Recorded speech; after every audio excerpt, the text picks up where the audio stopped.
ल है त आजको चर्चा सुरु गरौँ। आज हामी नेपालको इतिहासको एउटा अत्यन्तै रोचक र नाटकीय मोडको बारेमा कुरा गर्दैछौँ।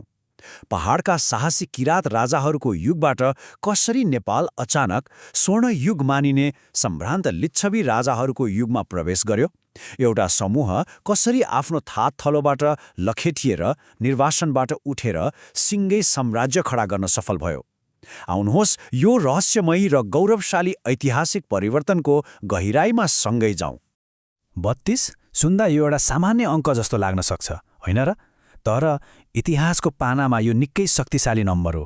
यो अङ्कले प्राचीन किरात राजवंशको अटुट शासनको प्रतिनिधित्व गर्छ। लगातार 32 पुस्तासम्म शासन भनेको त झन्डै 1000 वर्षभन्दा लामो समयको अजेय शक्ति र स्थिरता हो नि। कल्पना गरौँ त यति लामो समयसम्म टिकेको त्यस्तो विशाल शक्ति कसरी अचानक पतन भयो होला त? अब यहाँ सबैभन्दा चाखलाग्दो कुरा के छ भने किरातहरू पहाडका साहसी योद्धा मात्र थिएनन्। यलम्बर जस्ता शक्तिशाली राजाहरूको नेतृत्वमा उनीहरूले काठमाडौँ उपत्यकालाई एउटा विशाल र समृद्ध व्यापारिक केन्द्र बनाएका थिए। तिब्बत र भारतसँग ऊन, काठ र बहुमूल्य जडीबुटीहरूको ठूलो व्यापार चल्थ्यो। उनीहरूको प्रशासन यति सुदृढ थियो नि, बाहिरबाट हेर्दा यो राजवंश त कहिल्यै ढल्दैन, एउटा अचल पहाड जस्तै छ जस्तो लाग्थ्यो। यो साँच्चै नै एउटा मजबुत जग थियो। तर इतिहासको चक्र सधैँ एउटै गतिमा कहाँ घुम्छ र? यता उपत्यकामा किरातहरूको व्यापार र शक्ति फस्ताइरहेको थियो, उता आधुनिक बिहारको मुजफ्फरपुर नजिकै रहेको वैशालीमा भने एउटा भयानक सङ्कट मडारिरहेको थियो। लिच्छवी सम्भ्रान्तहरू अत्यन्तै कठिन परिस्थितिको सामना गर्दै थिए। यो त्यही समय थियो जतिबेला उपत्यकामा 32औं किरात राजा गस्तीको शासन चलिरहेको थियो। त्यहाँको सङ्कट यति गम्भीर थियो कि यसले समग्र इतिहासको दिशा नै परिवर्तन गरिदियो। त्यसो भए यहाँ बुझ्नै पर्ने महत्त्वपूर्ण कुरा के हो भने यी लिच्छवीहरू को थिए त? उनीहरू सूर्यवंशी क्षत्रिय अर्थात् उच्च कुलका सम्भ्रान्तहरू थिए र सबैभन्दा अचम्मको कुरा, नेपाल आउनुभन्दा धेरै अघि नै उनीहरूले आफ्नो मातृभूमिमा एक प्रकारको अद्वितीय गणतान्त्रिक वा भनौँ लोकतान्त्रिक शासन प्रणालीको अभ्यास गरिसकेका थिए। उनीहरू राजनीतिक रूपमा अत्यन्तै सचेत थिए। यो कुनै सामान्य समूह थिएन, राज्य सञ्चालनको गहिरो ज्ञान भएको र शासनमा नयाँ आयाम ल्याउन सक्ने परिपक्व समूह थियो। तर उनीहरूको त्यो उन्नत राजनीतिक अभ्यासले उनीहरूलाई जोगाउन सकेन। शक्तिशाली छिमेकी राज्य मगधका राजा अजातशत्रुसँग लानो र भयानक युद्ध भयो। नतिजा लिच्छवीहरूले करारी हार बेहोर्नु पर्यो। आफ्नो प्यारो मातृभूमि गुमाएपछि उनीहरू भयानक निर्वासनमा धकेलिन बाध्य भए। तर याद राखौं, उनीहरू अब केवल विस्थापित शरणार्थी मात्र थिएनन्। निरन्तरको युद्धले खारिएका, आफ्नो गुमेको गौरव फिर्ता ल्याउन कटिबद्ध र अत्यन्तै अनुभवी योद्धाहरूमा परिणत भइसकेका थिए। उनीहरूलाई अब एउटा सुरक्षित घरको खोजी थियो। अब यो घटनाक्रम कसरी अगाडि बढ्छ हेरौँ है त। अजातशत्रुको आक्रमणबाट बच्न लिच्छवीहरूले एउटा रणनीतिक पछि हट्ने योजना बनाए। उनीहरू सुरक्षित र उर्वर भूमिको खोजी गर्दै उत्तर हिमालयतर्फ लागे र अन्ततः काठमाडौँ उपत्यकामा आइपुगे। यहाँनिर अचम्मको कुरा के छ भने उनीहरूले उपत्यकामा आउने बित्तिकै सिधै हतियार उठाएनन्। बरु उनीहरूले अत्यन्तै बुद्धिमानीपूर्वक स्थानीय समाजमा सुस्तरी घुलमिल हुने बाटो रोजे। चुपचाप आफ्नो शक्ति सञ्चय गर्दै सही समयको प्रतीक्षा गर्न थाले। र यसले एउटा अत्यन्तै रोचक अवस्थाको सिर्जना गर्छ। कल्पना गरौँ त दुई पूर्ण रूपमा भिन्न दुनियाँहरू आम्ने सामने हुँदा कस्तो भयो होला।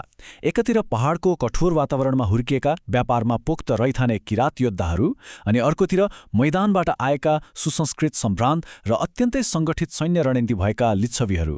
यी दुई पूर्ण रूपमा भिन्न सभ्यता र जीवनशैलीहरू 32औं किरात राजा गस्तीको पालामा टक्राउने कुरा अब लगभग निश्चित भइसकेको थियो। लिच्छवीहरूको यो यात्रा साँच्चै नै रोमाञ्चक छ। वैशालीको त्यो दर्दनाक हारबाट सुरु भएको उनीहरूको बसाइसराई, उपत्यकामा वर्षौंसम्म चलेको सुस्त र शान्त घुलमिल, अनि अन्ततः राजा गस्तीसँगको त्यो निर्णायक युद्ध, र त्यसपछि सन् 464मा आइपुग्दा खडा भएको चाँगुनारायणको स्तम्भ, जसले उनीहरूको शक्तिलाई पूर्ण रूपमा संस्थागत गर्यो। एउटा विस्थापित समूहले कसरी सुव्यवस्थित रूपमा सिङ्गो साम्राज्य खडा गर्यो भन्ने कुराको योभन्दा स्पष्ट ऐतिहासिक चित्रण अरू के नै हुन सक्छ र?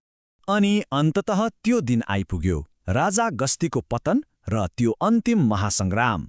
ऐतिहासिक स्रोतहरूले देखाउँछन् कि लिच्छवीहरूको सुसङ्गठित र अनुशासित सैन्य रणनीति सामु किरातहरूको परम्परागत लडाई शैली टिक्न सकेन।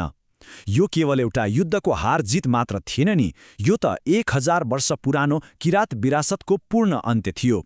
युद्ध जितेपछि लिच्छवीहरूले आफ्नो राजधानी गोदावरी जस्ता नयाँ ठाउँहरूमा सारे र उपत्यकामा पूर्ण एकाधिकार कायम गरे। अब पछिको समयलाई इतिहासकारहरूले किन यति धेरै महत्त्व दिन्छन् त? किनभने लिच्छवीहरूले उपत्यकालाई जित्ने काम मात्र गरेनन्, उनीहरूले त यसलाई पुरै काया पलट नै गरिदिए। एउटा सामान्य आदिवासी र व्यापार केन्द्रित समाजलाई उनीहरूले जटिल प्रशासन भएको एउटा शक्तिशाली क्षेत्रीय महाशक्तिमा परिणत गरे। हो, यही युगलाई नै इतिहासमा स्वर्ण युग अर्थात् सुनौलो युग भनेर चिनिन्छ। यसैले आज हामीले चिन्ने प्राचीन नेपालको बलियो जग बसाल्यो।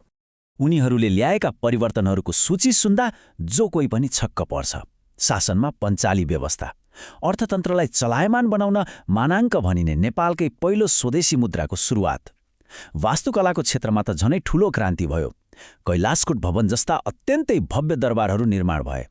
यी दरबारहरू यति सुन्दर थिए कि चीन जस्ता टाढाका देशहरूबाट आएका यात्रीहरूले समेत यसको मुक्तकण्ठले प्रशंसा गरेका थिए। यी उपलब्धिहरूले लिच्छवीहरू कति दूरदर्शी थिए भन्ने कुरा छर्लङ्ग पार्छ।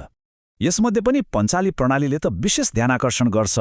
प्राचीन स्थानीय लोकतन्त्रको यो अभ्यास त आधुनिक राजनीतिक प्रणालीहरूको विकास हुनुभन्दा धेरै अघि नै सुरु भएको थियो नि। स्थानीय समुदायहरूलाई आफ्नो मामिला आफै व्यवस्थित गर्न अधिकार दिनु भनेको त्यो समयको लागि निकै क्रान्तिकारी र साहसी कदम थियो। यसले के देखाउँछ भने लिच्छवीहरू केवल कठोर शासक मात्र थिएनन्, समाजलाई कसरी अधिकार सम्पन्न बनाउने भनेर जान्ने एकदमै उत्कृष्ट व्यवस्थापक पनि थिए।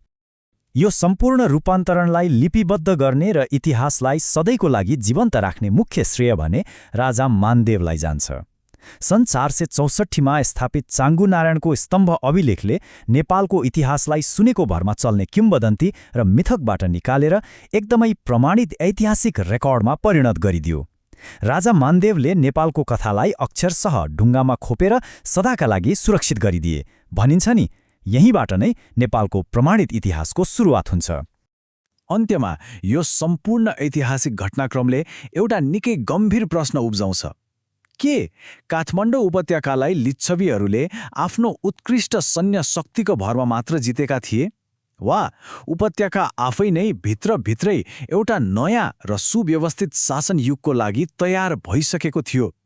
यो इतिहासकै एउटा यस्तो रहस्य हो जसले हामीलाई सधैँ सोच्न बाध्य बनाउँछ र थप अनुसन्धानको माग गरिरहन्छ।